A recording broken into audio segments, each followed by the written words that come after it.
hello friends नमस्कार আজিৰ পৰাই মেট্ৰিকৰ বাবে ফৰ্ম ফিলআপ আৰম্ভ হৈ গৈছে আৰু লাষ্ট ডেট হ'ব 14 নৱেম্বৰ 2024 তাৰিখ লৈকে মেট্ৰিক পৰীক্ষাৰ বাবে এপ্লিকেশন ফিস কিমান হ'ব কোনে কোনে ফৰ্ম ফিলআপ কৰিব পাৰিব আৰু কোনে নোৱাৰিব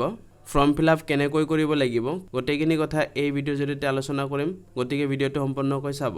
এইটো নোটিফিকেশন আহিছে HSLC এক্সামিনেশন 2025 ৰ কাৰণে অনলাইন থ্ৰু ফৰ্ম ফিলআপ হ'ব ইয়াত চাব আপোনালোকে ইয়াত এক নম্বৰটো দিয়া হৈছে ফৰ্ম ফিলআপ আপোনালোকে এইটো পৰ্টেলত গৈ ফৰ্ম ফিলআপটো কমপ্লিট কৰিব পাৰিব আৰু ইয়াত আপোনালোকে এক নম্বৰটো চাব পাৰিছে অনলাইন ফৰ্ম ফিলআপ আজিৰ তাৰিখৰ পৰা আৰম্ভ হৈছে আৰু 14 নৱেম্বৰ 2024 তাৰিখ লৈকে কৰিব পাৰিব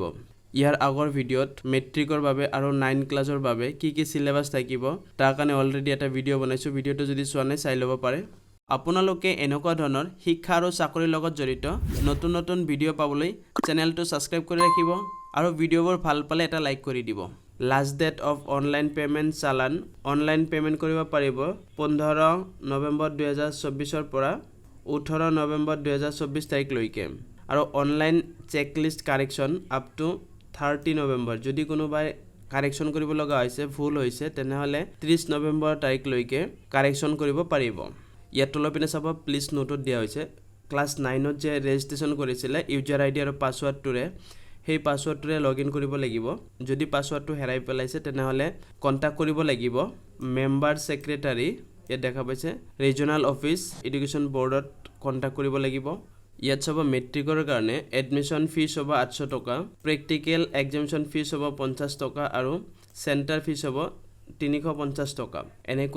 এনেকৈ ফিসটো দিব লাগিব আৰু ইয়াত তলপিনে চাব যদি এজন গাৰ্ডিয়ানৰ 2 লাখ টকাৰ কম ইনকাম হয় বছৰি ইনকাম তেনেহলে হিয়তে এক্সামিনেশন ফিস ফ্ৰী পাব কিন্তু ফৰ্ম ফিলআপ কৰাৰ আগতে স্কুলত এখন এপ্লিকেশন দিব লাগিব আৰু সেই সকল ছাত্ৰই পাব যি সকলে 2022-23 ত ক্লাস 9 ত ৰেজিষ্ট্ৰেচন কৰিছে সেই সকল ছাত্ৰ ছাত্ৰীয়ে পাব আৰু ইয়াত চাব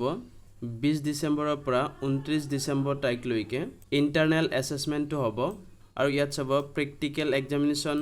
17 জানুৱাৰী 2025 তাৰিখৰ পৰা 21 জানুৱাৰী 2025 তাৰিখ লৈকে প্ৰেক্টিকেল এক্সামিনেশনটো হ'ব আৰু 22 জানুৱাৰীৰ পৰা 27 জানুৱাৰী 2025 তাৰিখ লৈকে প্ৰেক্টিকেলৰ মাৰ্কটো আপলোড কৰিবলৈ দিব পৰ্টেলত প্ৰত্যেকটা ষ্টুডেন্টৰ কাৰণে আপলোড কৰিব লাগিব ইয়াত আপোনালোকে চাব there are two system of the form fill up of candidates for the SSLC examination 2025 system number 1 ত দিয়া হৈছে যি সকল ক্যান্ডিডেটে ক্লাস 9 ত ৰেজিষ্ট্ৰেচন কৰিছে 2015 ৰ পৰা 2023 ৰ ভিতৰত সেই সকল system 1 ত দিয়া প্ৰসেসখিনি ফলো কৰিব লাগিব আৰু ইয়াত system 2 ত দিয়া হৈছে যি সকল ক্যান্ডিডেট 2015 ৰ আগত ৰেজিষ্ট্ৰেচন কৰিছিলে ক্লাস 9 ত সেই সকল ক্যান্ডিডেটৰ বাবে এই সিস্টেম 2 ফলো কৰিব লাগিব ইয়াত দিয়া হৈছে সিস্টেম 1 ৰ কাৰণে এইখিনি প্ৰসেস দিয়া হৈছে এইটো ওয়েবসাইটত যাব লাগিব যোৱাৰ পিছত ইউজাৰ নেম পাসওয়াৰ্ড ভৰাই লগইন কৰিব লাগিব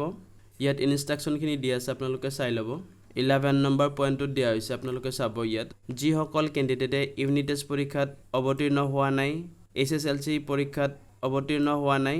বা প্ৰি বোৰ্ড এক্সামিনেশনত অৱতীৰ্ণ হোৱা নাই সেই সকল প্ৰাৰ্থীয়ে এই SSLC 2025 এক্সামত বহিব নোৱাৰিব আৰু একেবাৰে শেষত দেখুৱাই দিব বিচাৰিছো ইয়াত all BPL candidate registered in the year 22-23 যদি ৰেজিষ্টাৰ কৰিছে তেনেহলে এক্সামিনেশন ফিস ফ্ৰী হ'ব আৰু যদি পাৰসন উইথ ডিজেবিলিটি থাকে তেনেহলে এক্সামিনেশন ফিস ফ্ৰী হ'ব